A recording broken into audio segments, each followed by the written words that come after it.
Hey guys, it's Bobby aka Paginator, and I'm here with my September TBR game.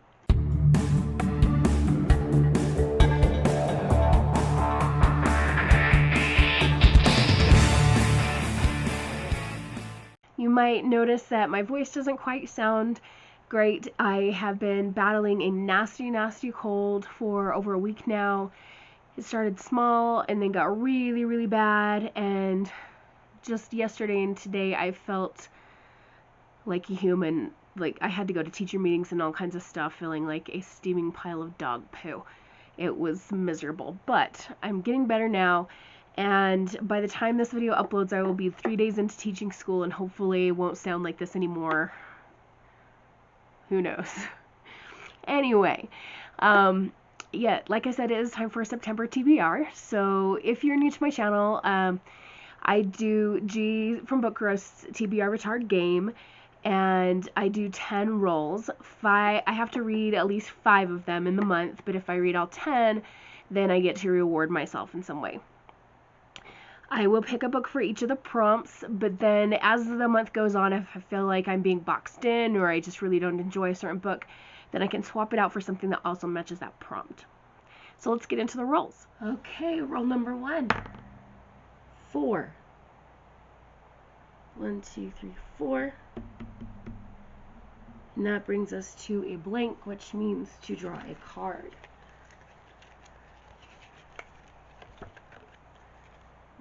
Read a book with a 4 or higher Goodreads rating. So roll number 1 got us a 4 or higher on Goodreads rating. So I went to my Goodreads and looked at my want to read shelf and sorted it by rating and scrolled till I saw something within that 4 range that's like, yes, I want to read this.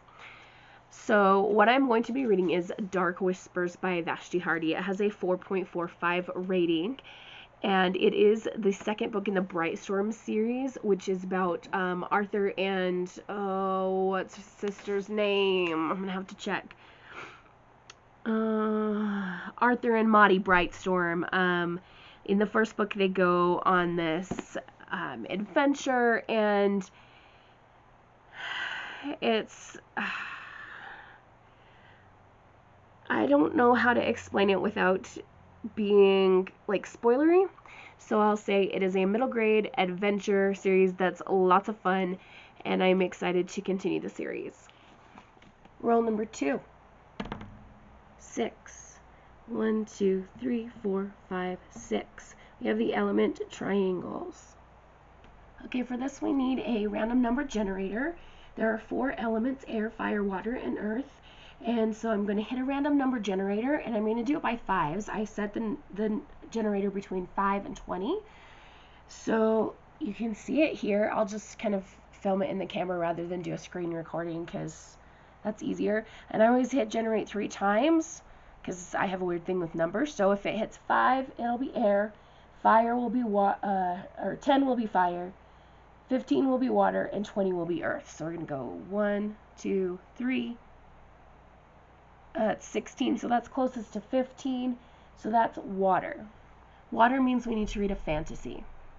Alright, so roll number 2, we got the water element triangle, which means we need to read a fantasy. So I'm going to be choosing a book from my most recent haul, and that is The Silver Arrow by Grossman. This is another middle grade, and it just sounds so much fun. Not all of these are going to be middle grade, I promise. There's some YA stuff in there as well, don't worry. But this is about Kate and Tom, and they are brother and sister. They want to go on adventures, etc., but they feel like their lives are too boring. But on Kate's 11th birthday, their uncle Herbert, who is described as highly irresponsible, and that he's never really met, surprises her with this gift of a massive steam locomotive called the Silver Arrow. And it says, Kate and Tom's parents want to send it right back where it came from, but Kate has other ideas, and so does the Silver Arrow, and soon she and Tom are off along magical rail lines to distant lands with a trainload of exotic animals, and who knows, they just might end up saving the world after all. So it does say that it's magical, and to me that's enough to make me think fantasy, It looks like as I'm flipping through, there are a few illustrations, and some of them seem to be like the animals are talking, possibly. I don't know. It just feels like it fits into their category. If I read it and it doesn't, and I still enjoy the book, does it really matter? No. We're going with it anyway. Okay, roll number 3. 1, 2, 3, 4. And another card.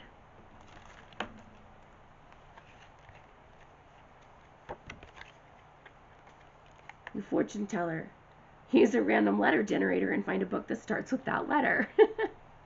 Okay, so I've got this random letter generator. I've never used this before. We're going to hit 1, 2, 3, and we have the letter G. Roll number 3 got us a random letter generator, and we got the letter G. And so for this, we've got another sequel. This is Golden Sun, which is book 2 in the Red Rising trilogy. I have read Red Rising at least twice, maybe 3 times, and every time I'm like, yes, I need to jump right into Golden Sun, but then I have to read something else, whether that was for college or work or whatever. But now I'm going to actually read Golden Sun. It is the second book, and I need to find out what happens to Darrow. In the first one, we meet Darrow, who is part of a mining colony who lives under the surface of Mars, and they've been told that they're working hard to help eventually build a civilization for other people to be able to live up on the surface. What they don't realize is that people already live up on the surface, and when a tragic thing happens to Darrow, it inspires him to kind of like do something about this problem, and he's contacted by a group of people. They're like, we've got a plan, we need your help. I don't dare say more than that.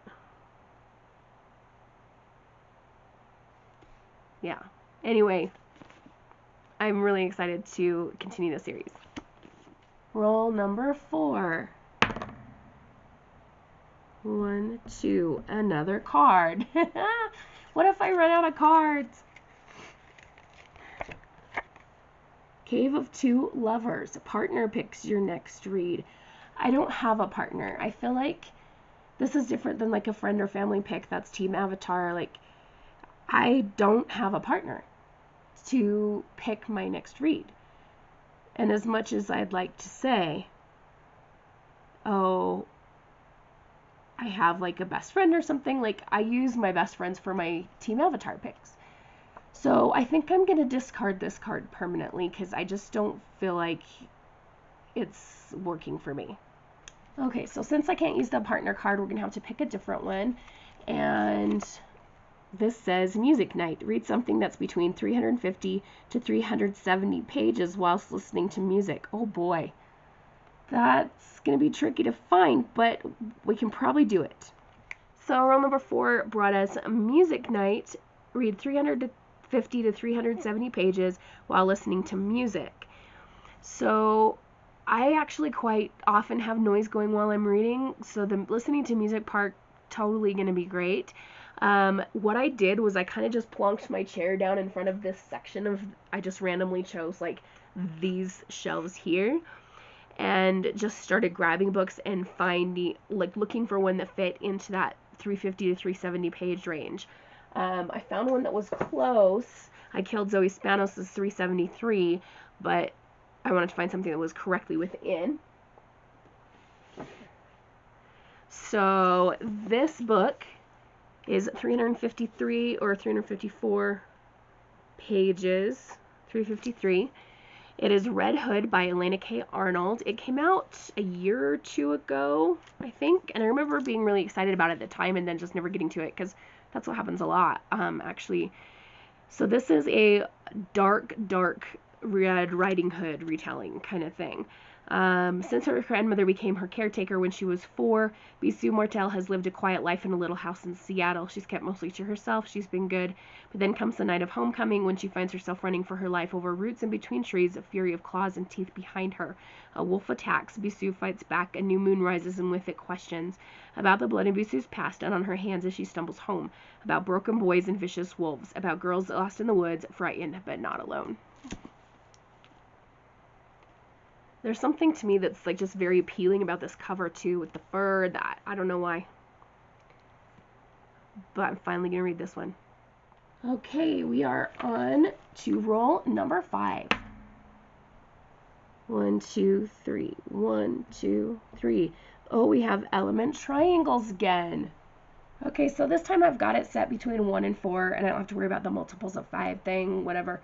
So it'll go air, fire, water, earth, 1, 2, 3, 4. So we're going to hit it 1, 2, 3 times 4 is earth, and earth is a contemporary.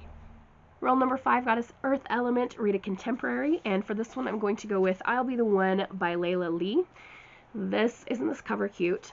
And this book is billed as like fat representation. Like, would you look at this girl and call her fat? No, she's slightly curvy. Like, she's an average looking girl. She has a little like roundness on her arms maybe, and maybe her thighs are bigger than some other girls. Like, who the heck cares? See, this kind of girl, this body type is the same as the main character in the book I'm writing as well. I love it. Love it. Okay, so our main character, Sky, says has heard it all. Fat girls can't dance, shouldn't wear bright colors, shouldn't call attention to themselves, but Sky dreams of joining the glittering, intense world of K-pop. And to do that, she's about to break all the rules that society, the media, and even her own mother have set for girls like her. When Sky nails her audition in an internationally televised competition looking for the next K-pop star, she's immediately swept into a whirlwind of countless practices, shocking performances, and the drama that comes with reality TV. What she doesn't count on are the high-fat phobic beauty standards of the Korean entertainment industry or her sudden fame and scrutiny. Luckily, she doesn't have to go it alone. In the competition, Sky meets new friends and finds herself partnered with fellow competitor Henry Cho, an unfairly cute celebrity model. I love that phrase, unfairly cute. Sparks soon fly, and with the support of her friends and Henry, Sky sets her sights on becoming the world's first plus-size K-pop star by winning the competition without losing herself. As I said, I've heard good things about this one, and I love, love, love the cover of it. It's so cute. So this will be a fun contemporary to add to all these bizarre, weird books that I've got here. Are they weird, or are they just like a certain mood? I don't know. Roll number 6. 1, 2, 3, another card.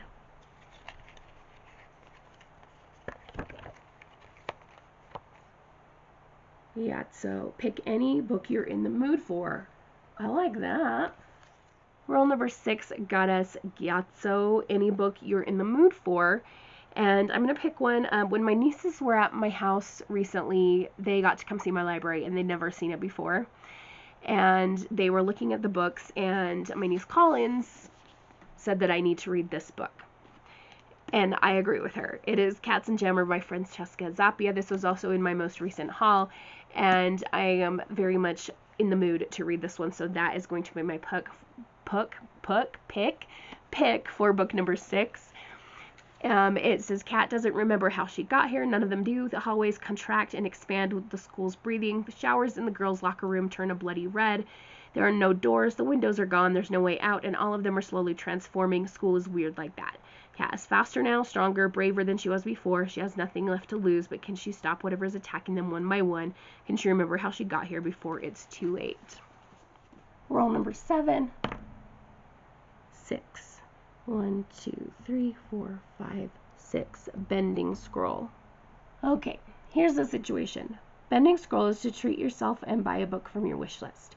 However, I just made a promise with myself that I wouldn't buy any more for a while. So what I think I would like to do is to just go back to that thing and roll the dice again.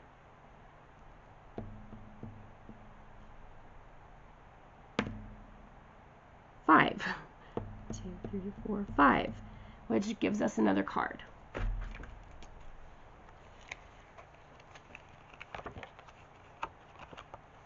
Pie Show. Pick 3 books and put them on a poll. I can totally do that. Because roll number 7 brought us a Pie Show. Pick 3 books and put them on a poll. So I did a poll in one of the bookish Facebook groups that I'm a part of, and they have picked for me The Well of Ascension, which is the second book in the Mistborn series. This is going to make my cousin Dylan really, really happy, because about a year ago maybe, I read the first in the Mistborn series, The Final Empire, and really enjoyed it, but I just got sidetracked and haven't come back to the series, and he keeps saying, when are you going to read it? When are you going to read it? And we went camping last weekend. Yeah. And I had brought it with me then, thinking that if I finished the book that I had with me, then I would start reading this one. But the book I had with me was 800 pages, and I got sick. So that didn't happen. But now it's officially on my September TBR, so Dylan can stop hounding me. Plus, it'll probably be really good. I mean, it's Brandon Sanderson high fantasy. Like, it's just going to be good. Rule number 8. 4. 1, 2, 3, 4. Cabbage pot. I actually don't mind this. I'll tell you why in a second. So rule number 8 got us cabbage pot, and I said I didn't mind that because when I did this big, massive reorganization of my library, I really condensed my to-be-read list to what is my high priority. And there's still like 256 books, 266, something like that on the list. So there's a lot that I still want to read, but it's not a monstrosity like it was. That doesn't mean that I'm not a little bit concerned about the cabbage pot, because it could be anything. So what I did was, when I finished the reorganization, I just printed out my list from the Goodreads and put them all inside this cat jar. There are so many, though, that they're like literally packed in there. So I have this basket I'm going to dump them into, and then they'll go back inside the cat for storage. I have a top hat somewhere. Maybe next month I'll find the top hat and we'll draw him out of the hat, because, I mean, literally drawing from a hat, that sounds cool. Okay. Kitty's going to spit all of the books into the basket. There's so many that the kitty can't get rid of them. Okay. If I should happen to pull out one of the books that we've already chosen for this month's TBR, then of course that will get discarded. If I pull out one that's like a second or third in a series and I need to read the first one first, then I'll just go with the first one from that series. And as I've been saying that, I've been reaching for a piece of paper. You can see that there's something printed there. I haven't looked at it. I'm going to show you guys first. What is it? Ah, The Star-Touched Queen by Roshani Chomsky. I know exactly where that book is. I just had this flash from a movie. There is this movie called Everything You Want, I think is the title of it. And it was filmed in Salt Lake City. It was not like a Lifetime movie, but it had that kind of same, like, or like maybe more, a better comparison would be a Hallmark movie, but was slightly better acting. Anyway, it was back when Borders bookstores was a thing, and one of the characters was the girl who worked at Borders. And near the end of the movie, this guy comes up to her and asks her where he can find a book about the mating rituals of the African dung beetle. And she looks at him and goes, I know exactly where that book is. The random things you think about. Okay, so we've got The Star-Touched Queen. Now, I've had this book for a while. I don't exactly remember what it is about. Let's see. Maya is cursed with a horoscope that promises a marriage of death and destruction. She has earned only the scorn and fear of her father's kingdom. Content to follow more scholarly pursuits, her whole world is torn apart when her father, the Raja, arranges a wedding of political convenience to quell outside rebellions. Soon Maya becomes the queen of Akaran and wife of Amar. Neither role is what she expected. As Akaran's queen, she finds her voice and power. As Amar's wife, she finds something else entirely: compassion, protection, desire. But Akaran has its own secrets: thousands of locked doors, gardens of glass, and a tree that bears memories instead of fruit. Soon Maya suspects her life is in danger. Yet who besides her husband can she trust? With the fate of human and otherworldly realms hanging in the balance, Maya must unravel an ancient mystery that spans reincarnated lives to save those she loves the most, including herself. Nice. I believe this is a series. Yeah, it says on the back the next one is called A Crown of Wishes, which I do not have, but if I really enjoy this, then maybe that could be one that I read in the future as well. Rule number 9. 1, 2, 3. That's just the end of a tunnel. It would take us backwards, but it doesn't have to. So we can just draw a card for this. I really have used almost all of her cards now. Bosco, animal on the cover. Rule number 9 got us Bosco, an animal on the cover. And I chose this one, Into the Blood Red Woods. You can see there's a bear here and bear claw marks. This is by Martha Brockenbrough, and it says here, in a faraway land populated by werebeasts and surrounded by a powerful forest lies a kingdom about to be sent into chaos. On his deathbed, King Tyrion divides his land, leaving half to each of his 2 children so they'll rule together.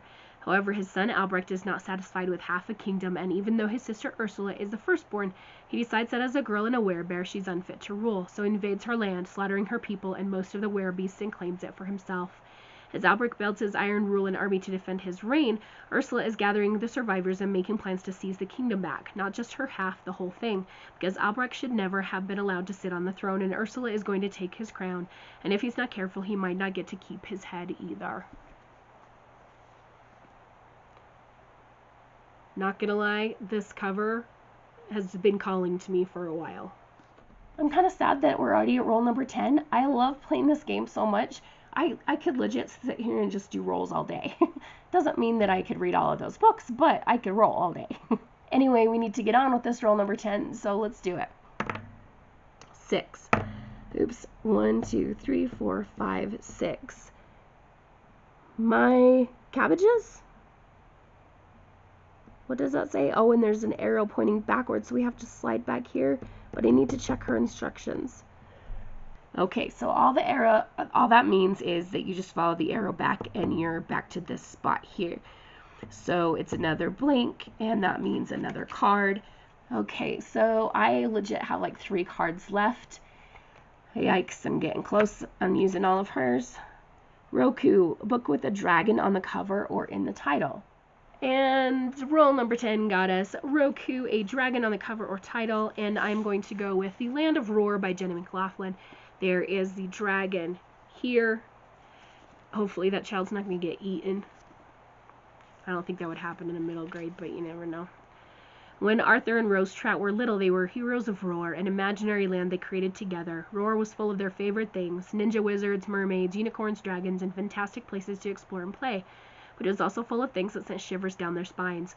Now that they're 11, Rose would rather play on her phone than play games with Arthur, who can't resist teasing her every chance he gets. And they haven't visited or even thought about Roar in years, but when their grandfather suddenly vanishes, it looks like a villain who still looms in their nightmares has spirited him away to the magical land that the twins once loved. So they need to go rescue Granddad. That sounds like a fun adventure.